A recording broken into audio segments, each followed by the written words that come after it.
சுற்றி இருக்கும் அத்தனை நாடுகளும் எதிரிகள். இஸ்ரேல் ஒரு குட்டி நாடு. ஆனால் காசா, ஈரான், லெபனான் என எல்லோரையும் தைரியமாக தாக்குகிறது இஸ்ரேல். இஸ்ரேலுக்கு பயம் என்பதே இல்லையா என்ன?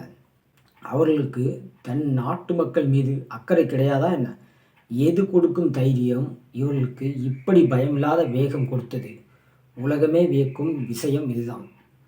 அதாவது இஸ்ரேல் எதிரி நாடு 100 ராக்கெட்டுகளை ஏவினால் அதில் 90க்கும் மேற்பட்டவற்றை வானிலே அழித்துவிடும் அயன் டேம் தொழில்நுட்பமும் ஏரோ போன்ற கண்ணுக்கு தெரியாத பாதுகாப்பு கவசம் போன்ற அமைப்புகள் இஸ்ரேலிடம் இருக்கின்றன.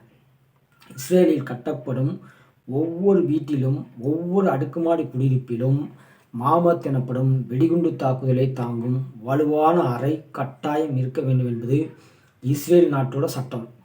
அதாவது ராக்கெட் எச்சரிக்கை வந்த 15 வினாடிகளில் மக்கள் அந்த அறைக்குள் சென்று விடுவார்கள்.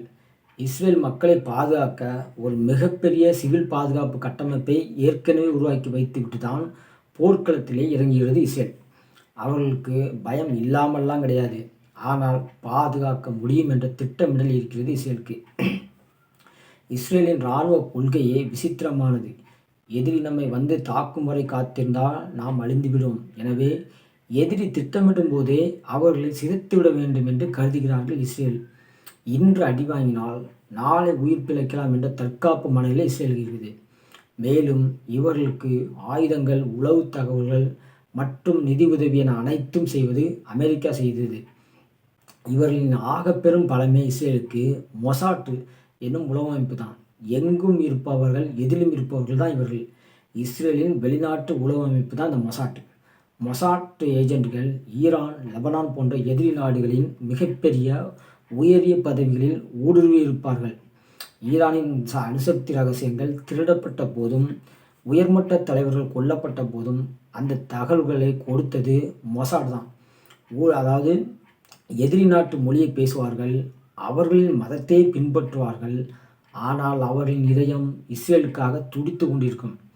இஸ்ரேலின் மென்பொருள் துறையில் ஜாம்பவான் என்று நம்ம சொல்லக்கூடிய என்றால் பெகாசஸ் தான். இந்த பெகாசஸ் போன்ற உளவு மென்பொருட்கள் மூலம் எதிரி நாட்டு தலைவர்களின் செல்போன்களை அவர்களின் அனுமதியே இல்லாமல் கேமரா மற்றும் மைக்ரோஃபோனாக மாற்றும் வல்லமை அவர்களுக்கு உண்டு.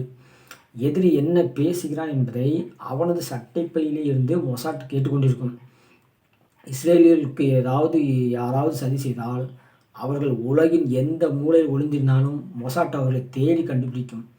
அதாவது 1972 முனிச் ஒலிம்பிக்கில் இஸ்ரேல் வீரர்கள் கொல்லப்பட்ட போது அதற்கு பின்னால் இருந்த அத்தனை பேரையும் அடுத்த 20 ஆண்டுகளில் உலகின் பல்வேறு நாடுகளில் வைத்து பழிக்கு பழி வாங்கியது இந்த மொசாட் ஏஜென்ட்கள் பிடிபட்டால் அவர்கள் தங்களின் நாட்டை பற்றிய ரகசியத்தை சொல்ல மாட்டார்கள். ஒரு ஏஜென்ட் பிடிபட்டால் அவரை மீட்க இஸ்ரேல் அரசாங்கம் எதையும் செய்யும். இந்த நம்பிக்கை தான் அவர்களை உயிரை பணயம் வைத்து வேலை செய்ய தூண்டுகிறது. அவர்கள் அறிவியலை தற்காப்பு கலையாக மாற்றி வைத்திருக்கிறார்கள் இஸ்ரேலியர்கள்.